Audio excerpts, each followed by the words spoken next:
Hello friends. स्वागत है आपका हमारे यूट्यूब चैनल आर के हिंदी कहानियों में। आज की कहानी है दिल की आवाज़। आज सुबह से ही अविनाश बेहद व्यस्त था। कभी ईमेल पर, कभी फ़ोन पर, तो कभी फेसबुक पर। अभी नाश्ता ठंडा हो रहा है, कब से लगा रखा है? क्या कर रहे हो सुबह से? Coming mama, just give me 5 minutes. Avinash अपने कमरे से ही चिल्लाया। इतने बिजी तो तुम तब भी नहीं थे जब सीए की तैयारी कर रहे थे। हफ्ता हो गया सीए कंप्लीट हुए, पर तब से तो तुम्हारे दर्शन ही दुर्लभ हो गए हैं। या तो नेट से चिपके रहते हो या यारों दोस्तों से। अपने माँ बाप के लिए तो तुम्हारे पास समय ही नहीं बचा है। अनुराधा लगातार बड़बड़ किए जा रही थी। उसकी बड़बड़ तब बंद हुई जब अविनाश ने पीछे से आकर उसके गले में बाहें डाल दी। कैसी बात कर रही हो मम्मा, तुम्हारे लिए तो टाइम ही टाइम है। चलो आज तुम्हें कहीं घुमा लाऊं। अविनाश ने मस्ती की। रहने दे, घुमाना अपनी गर्लफ्रेंड को। मुझे घुमाने को तो तेरे पापा ही बहुत है। देखना कब से घुमा रहे हैं। अब मेरे साथ 2-3 दिन के लिए भैया के पास चलेंगे। वो लोग कब से बुला रहे हैं। कह रहे थे पिताजी क्या गए कि तुम लोग तो हमें बिल्कुल ही भूल बैठे हो। आना जाना भी बिल्कुल बंद कर दिया। अनुराधा ने नाश्ता परोसते हुए शिकायती लहजे में कहा। उसे अच्छे से पता था कि पीछे खड़े पतिदेव मनोज सब सुन रहे हैं। बेटे से क्या शिकायतें हो रही हैं मेरी? कहा तो है दिसंबर में ज़रूर वक्त निकाल लूँगा, मगर तुम्हें तो मेरी किसी बात का भरोसा ही नहीं होता। मनोज मुंह में टोस्ट डालते हुए बोले। टोस्ट के साथ उनके वाक्य के आखिरी शब्द भी पिस गए। तो अब आगे का क्या प्लान है अभी? डाइनिंग टेबल पर मनोज ने अविनाश से पूछा। इसके प्लान पूछने हो तो इसे ट्वीट करो। ये अपने दोस्तों के संग न जाने क्या क्या खिचड़ी पकाता रहता है। हमें यूं कहाँ कुछ बताएगा। अनुराधा का व्यंग सुनकर अविनाश झल्ला गया। उसे झल्लाया देख मनोज ने बात संभाली। तुम चुप भी करो जी, जब देखो मेरे बेटे के पीछे पड़ी रहती हो। कितना होनहार बेटा है हमारा। मनोज ने मस्का मारा तो अविनाश के चेहरे पर मुस्कान दौड़ आई। हाँ तो बेटा, मैं पूछ रहा था कि आगे क्या करोगे? वो पापा, सीए कंप्लीट होने के बाद दोस्त लोग कब से पार्टी के लिए पीछे पड़े हैं। सोच रहा हूँ आज उन्हें पार्टी। अविनाश की सवालिया नज़रें मनोज से पार्टी के लिए फंड की रिक्वेस्ट कर रही थी। अविनाश की शॉर्ट टर्म फ्यूचर प्लानिंग सुन मनोज ने अपना सिर पीट लिया। मेरा मतलब है आगे। पार्टी मौज मस्ती से आगे कुछ सोचा है? नौकरी के बारे में? मनोज ने जोर देकर पूछा।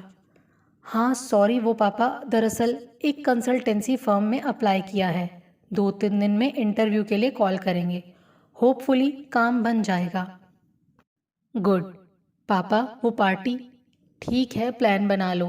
प्लान क्या करना पापा, सब फिक्स्ड है। अविनाश ने खुशी से उछलते हुए कहा तो अनुराधा और मनोज एक दूसरे का मुंह ताकने लगे। 24 साल का स्मार्ट चुलबुला अविनाश पढ़ाई में जितना तेज था, शरारतों में भी उतना ही उस्ताद था। उसके दोस्तों का बड़ा ग्रुप था जिसकी वो जान था। अपने माता पिता की आंखों का इकलौता तारा जिसे उन्होंने बेहद लाड प्यार से पाला था। वो अपने भविष्य के प्रति अपनी जिम्मेदारियां बखूबी समझता था। इसीलिए अनुराधा और मनोज उसकी मौज मस्ती में बेवजह रोक टोक नहीं करते थे। उसके दो ही शौक थे, दोस्तों के साथ मौज मस्ती करना और तेज़ रफ्तार बाइक चलाना। कभी कभी तो वो बाइक पर स्टंट दिखाकर लड़कियों को प्रभावित करने की कोशिश भी करता था। आज अविनाश के लिए बहुत बड़ा दिन था। उसने एक प्रतिष्ठित अकाउंटेंसी फर्म में इंटरव्यू क्लियर कर लिया था। करियर की शुरुआत के लिए ये उसकी ड्रीम जॉब थी। स्वागत कक्ष में बैठे अविनाश को अब एचआर की कॉल का इंतज़ार था। Mister Avinash, please HR round के लिए जाइए। कॉल आ गई थी। एचआर मैनेजर ने अविनाश को उसके job profile, salary structure, company की टर्म और पॉलिसी के बारे में समझाया और एक स्पेशल बॉन्ड पढ़ने के लिए आगे बढ़ाया, जिसे कंपनी ज्वाइन करने से पहले साइन करना ज़रूरी था। ये कैसा अजीब सा बॉन्ड है सर, ऐसा तो किसी भी कंपनी में नहीं होता। बॉन्ड पढ़कर अविनाश सकते में आ गया। मगर इस कंपनी में होता है, एचआर मैनेजर ने मुस्कुराते हुए जवाब दिया। बॉन्ड वाकई अजीब था। कंपनी की पॉलिसी के अनुसार कंपनी के प्रत्येक कर्मचारी को कुछ नियमों का पालन करना आवश्यक था। मसलन अगर कर्मचारी कार चलाता है तो उसे सेफ्टी बेल्ट लगानी अनिवार्य होगी। अगर कर्मचारी टू व्हीलर चलाता है तो उसे हेलमेट पहनना और नियमित स्पीड पर चलना अनिवार्य होगा। जो कर्मचारी इन नियमों का उल्लंघन करता पाया गया, उसे न सिर्फ अपनी नौकरी से हाथ धोना पड़ेगा, बल्कि जुर्माना भी भरना पड़ेगा। अविनाश के भीतर उबल रहा गुस्सा उसके चेहरे और माथे की रेखाओं से स्पष्ट दिख रहा था। वो बेचैन हो उठा। ये क्या जबरदस्ती है, अव्वल दर्जे की बदतमीजी है, सरासर तानाशाही है। क्यों पहनूं मैं हेलमेट? हेलमेट वो पहनते हैं जिन्हें अपनी ड्राइविंग पर भरोसा नहीं होता, जिनके विचार नकारात्मक होते हैं, जिन्हें सफ़र शुरू करने से पहले ही दुर्घटना के बारे में सोचने की आदत होती है। मैं ऐसा नहीं हूँ। और मेरे बालों का क्या होगा? कितनी मुश्किल से मैं इन्हें सेट करके रखता हूँ। हेलमेट सारी की सारी सेटिंग बिगाड़ कर रख देगा। कितना कूल लगता हूँ मैं बाइक राइडिंग करते हुए। हेलमेट तो सारी पर्सनैलिटी का ही कबाड़ा कर देता है। और फिर मेरे इम्पोर्टेड गॉगल्स, उन्हें मैं कैसे पहनूंगा? क्या दिखता हूँ मैं उनमें? कहाँ खो गए अविनाश साहब? मैनेजर के टोकने पर अविनाश दिमागी उधेड़बुन से बाहर निकला। सर, मैं इस बॉन्ड में कन्विंस नहीं हूँ। ऐसा तो हमारे देश का ट्रैफिक सिस्टम भी हेलमेट पहनने को एनफोर्स नहीं करता जैसे आपकी कंपनी कर रही है। तभी तो हमें करना पड़ रहा है।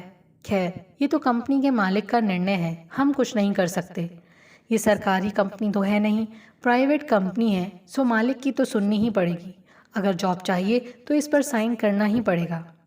अविनाश कुछ नहीं बोला तो उसका बिगड़ा मिजाज देखकर मैनेजर ने उसे फिर कन्विंस करने की कोशिश की। वैसे आपको इसमें क्या समस्या है?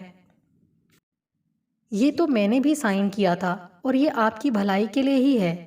मुझे फ़र्क पड़ता है सर, मैं एक पढ़ा लिखा इंसान हूँ, अपना बुरा भला समझता हूँ। भलाई के नाम पर ही सही, आप मुझे किसी चीज़ के लिए फोर्स नहीं कर सकते। देखो भाई, इस कंपनी में नौकरी करनी है तो बॉन्ड साइन करना ही पड़ेगा। आगे तुम्हारी मर्जी। मैनेजर हाथ खड़े करते हुए बोला। ठीक है सर, मैं सोच कर जवाब दूंगा, कहकर अविनाश वहाँ से चला आया। मगर मन ही मन ये निश्चय कर चुका था कि वो अपनी आज़ादी की कीमत पर वो यहाँ नौकरी नहीं करेगा। कैसा रहा इंटरव्यू? क्या हुआ? अविनाश का उदास रुख देखकर मनोज ने धीमे से पूछा। इंटरव्यू अच्छा हुआ था, एचआर राउंड भी हुआ, मगर क्या? फिर अविनाश ने पूरी राम कहानी सुना डाली। अरे तो क्या हुआ? तुम्हें बॉन्ड साइन करना चाहिए था। इतनी सी बात पर तुम इतनी अच्छी नौकरी नहीं छोड़ सकते। पर पापा, मुझे नहीं जम रहा। मुझे हेलमेट पहनना बिल्कुल पसंद नहीं है। और बॉन्ड के अनुसार अगर मैं कभी भी without helmet two wheeler drive करता पकड़ा गया तो न सिर्फ मेरी नौकरी जाएगी, बल्कि मुझे भारी जुर्माना भी अदा करना पड़ेगा। देखो अभी, अब तुम बड़े हो गए हो, अतः बचपना छोड़ो। तुम्हारी माँ और मैं पहले से ही तुम्हारी ड्राइविंग की लापरवाही से काफ़ी परेशान हैं। इस नौकरी को ज्वाइन करने से तुम्हारा करियर भी अच्छे से शुरू होगा और हमारी चिंताएं भी मिट जाएंगी। पापा का सख्त सुर सुनकर अविनाश ने बात टालनी ही बेहतर समझी। देखूंगा पापा। वो उठकर अपने कमरे में चला गया, मगर मन ही मन बॉन्ड पर किसी भी कीमत पर साइन ना करने की ही बात चल रही थी। विचारों में डूबे अविनाश को फोन की घंटी ने सजग किया। हाय अवि, रितेश बोल रहा हूँ, कैसा है? उसके दोस्त रितेश का फ़ोन था। ठीक हूँ, तू सुना क्या चल रहा है? कल सुबह क्या कर रहा है? कुछ खास नहीं। तो सुन, कल नोएडा एक्सप्रेस हाईवे पर बाइक रेसिंग रखी है। पूरे ग्रुप को सूचित कर दिया है, तू भी ज़रूर आना। सुबह 6 बजे पहुँच जाना। ठीक है। बाइक रेसिंग की बात सुनकर अविनाश का बुझा दिल खिल उठा। यही तो उसका प्रिय शौक था। अक्सर जिम जाने का बहाना कर वो और उसके कुछ दोस्त बाइक रेसिंग किया करते थे और अधिकतर वो ही जीतता था। हारने वाले जीतने वाले को मिलकर पार्टी देते, साथ ही कोई ना कोई प्राइज आइटम भी रखा जाता। अपना नया टच स्क्रीन मोबाइल उसने पिछली रेस में ही जीता था। रात को अविनाश ने ठीक ठाक सोचा, मगर रात को उसे बुखार ने जकड़ लिया। वो सुबह चाह कर भी नहीं उठ पाया। फलस्वरूप उसकी रेस मिस हो गई। सुबह जब वो देर तक बिस्तर पर निढाल पड़ा रहा तो मनोज ने उसे क्रोसिन की गोली देकर लिटा दिया। थोड़ी देर बाद जब बुखार कम हुआ तो वो थोड़ा फ्रेश फील कर रहा था, मगर सुबह का प्रोग्राम खराब होने की वजह से उसका मूड ठीक नहीं था। अरे अभी ज़रा इधर आओ, देखो तो अपने शहर की न्यूज़ आ रही है। ड्राइंग रूम से पापा की तेज़ आवाज़ आई तो वो उठकर ड्राइंग रूम में गया। टीवी पर बार बार ब्रेकिंग न्यूज़ प्रसारित हो रही थी। आज सुबह नोएडा एक्सप्रेस हाईवे पर बाइक रेसिंग करते हुए कुछ नवयुवकों की एक ट्रक से भीषण टक्कर हो गई। उनमें से दो ने मौके पर ही दम तोड़ दिया था तथा तीन गंभीर रूप से घायल है। उनकी हालत भी नाजुक बताई जा रही थी। घटना की वजह बाइक सवारों की तेज रफ्तार और हेलमेट ना पहनना बताई जा रही थी। टीवी पर नीचे नवयुवकों के नाम प्रसारित हो रहे थे। अनिल, रितेश, सुधांशु, एक एक नाम अविनाश के दिलो दिमाग पर गाज बनकर गिर रहा था। ये सब उसी के दोस्त थे। आज उसे अगर बुखार ना आया होता तो इस लिस्ट में उसका नाम भी जुड़ा होता। अविनाश जड़ बना टीवी स्क्रीन ताक रहा था। दिमाग कुछ सोचने समझने के दायरे से बाहर जा चुका था। मनोज आजकल की पीढ़ी के लापरवाह रवैये को कोस रहे थे। माँ दुर्घटना के शिकार युवकों के माता पिता के हाल की दुहाई दे रही थी। और अविनाश, वो तो जैसे शून्य में खोया था। उसे तो जैसे आज एक नई जिंदगी मिली थी। अभी तुम बॉन्ड साइन कर कब से नौकरी ज्वाइन कर रहे हो? मनोज ने अविनाश की तरफ घूरते हुए सख्ती से पूछा। जी पापा, आज जाऊंगा। नजरें नीची कर अविनाश अपने कमरे में चला गया। आवाज उसकी स्वीकृति में जबरदस्ती नहीं, बल्कि उसके अपने दिल की आवाज थी। दोस्तों, आपको ये कहानी कैसी लगी?